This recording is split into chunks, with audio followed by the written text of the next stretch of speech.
Hey everyone, it's your favorite alien here, and I am on another mathematical Minecraft episode. I'm here in Fibonacci Village, but today we're not going to be looking at the Fibonacci set. We're going to be looking at a different one called the Cantor Set. So I've built out a few things already over in a suburb of Fibonacci-ville, which is Cantorville. I don't know what it's called. But before we head over there, I wanted to show you a few things about the Cantor set of numbers, because it's a very, very interesting set. So the Cantor set starts with taking the interval from 0 to 1 and dividing it into 3 parts and taking out the middle part. So now we have all the numbers between 0 and 1/3 and all the numbers between 2/3 and 1. It's important to note that the endpoints, so like the number 0, the number 1/3, the number 2/3, and the number 1, are still in the set. If we subdivide it again and remove the middle thirds of each of those sections, we get 4 intervals here, and each one is a little bit shorter than the last time. If we keep doing this, we get less and less numbers.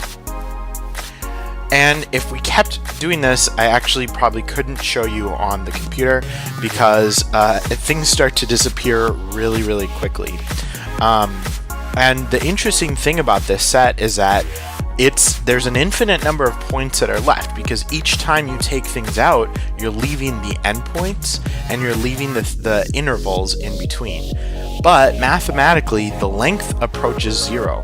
We actually call this, the Cantor set, what's left of it, Cantor dust, because you actually can't see it. You can't represent it. Even if you zoomed in all the way, you would still see a bunch of points. You wouldn't even really see the points. And it's really weird because we know that, like 1/3 is one of the endpoints. And we can calculate some of the other numbers that we know for sure are in the set. So, such as 81st, anyway. But we don't actually know all the numbers that are or aren't in it. And there's lots of interesting work being done right now to figure out what numbers are actually left if you complete this process to infinity. So for example, we do know that the number 1/4 is in the set, even though it's not an endpoint of any of those. It's not a 1/3, 1/9, something like that. So very fascinating set.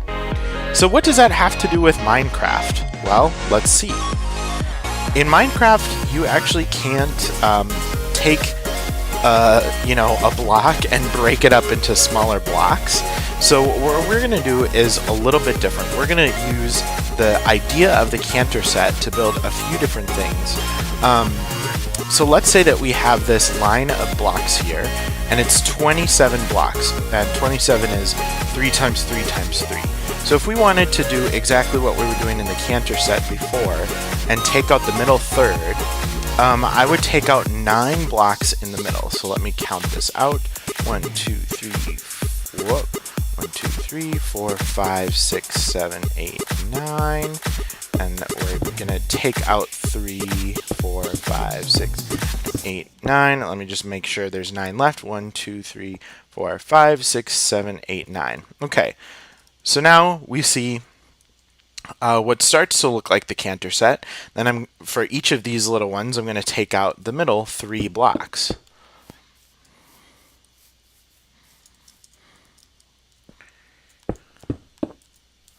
Okay, now we've got disappearing things. You're seeing more and more of the orange blocks underneath.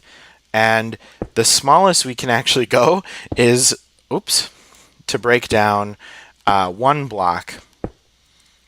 And so we're left with, a little bit of Cantor dust in the sense that we have this ratio going on. You could also do this with blocks that aren't multiples of 3 or exponents of 3. Like let's say we had 18 blocks. As long as it's divisible by 3, I can at least remove the middle third once. So I'm going to remove the middle 6 blocks here. So 1, 2, 3, 4, 5, 6. 4, 5, 6, and then out of each of these I'm going to remove 2 blocks.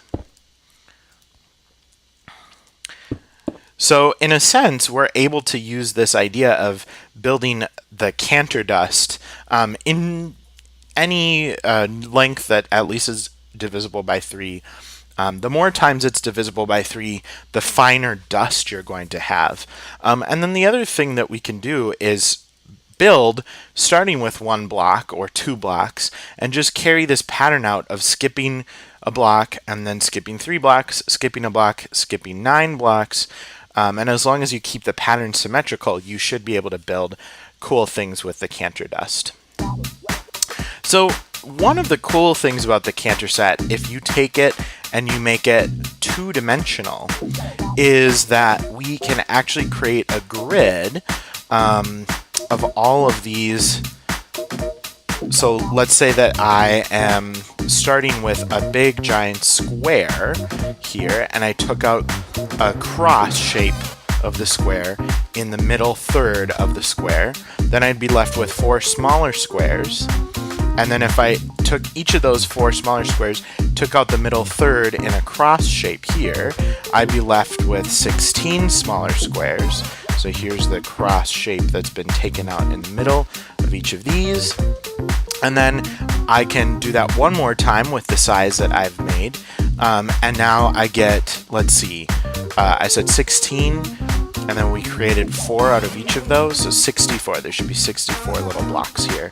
And what's really cool about this is that there is this kind of visual effect pattern that happens depending on the angle that you are looking at this.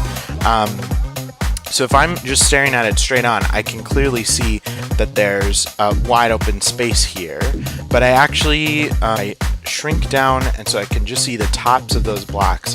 If I change my angle now, all of a sudden I actually only see purple. There's no, I can see small gaps, but in each of those gaps I can see purple behind it. It's a little hard to see here because of the grass here, but the cool thing about if I'm at an exactly 45-degree angle, let's say that I was a beam of light trying to cross this Cantor dust, I actually couldn't at a 45-degree angle because each of these pieces that are left diagonally form an entire line. So while the Cantor set technically has length 0, if I'm looking at it from this way, it has length 1 if I'm looking at it from a 45-degree angle. That just blows my mind because each of these blocks really, if you keep doing this down, if you would keep doing this down, would be a single, little teeny tiny block. And one of the things that I want to know is how can I carry this out and even further into a kind of 3-dimensional shape.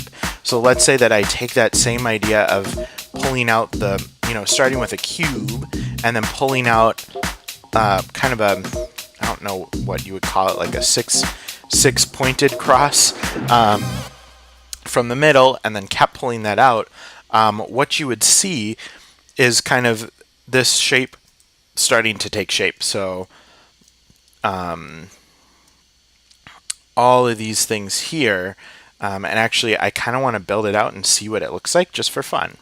So I'm going to do that.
All right. I think this is complete. The Cantor cube, um, which was 27 by 27 by 27, and this cube has gone through taking out the middle third of it, the thirds, um, um, and then left with no, this is not right. What? Wait. Okay, so each side should look like there should be 1, 2, 3, 4, 5, 6, 7, 8. So 1, 2, 3, 4, 5, 6, 7, 8. 1, 2. Oh, there's part of it missing. Oh, BRB, guys. I think I did this wrong.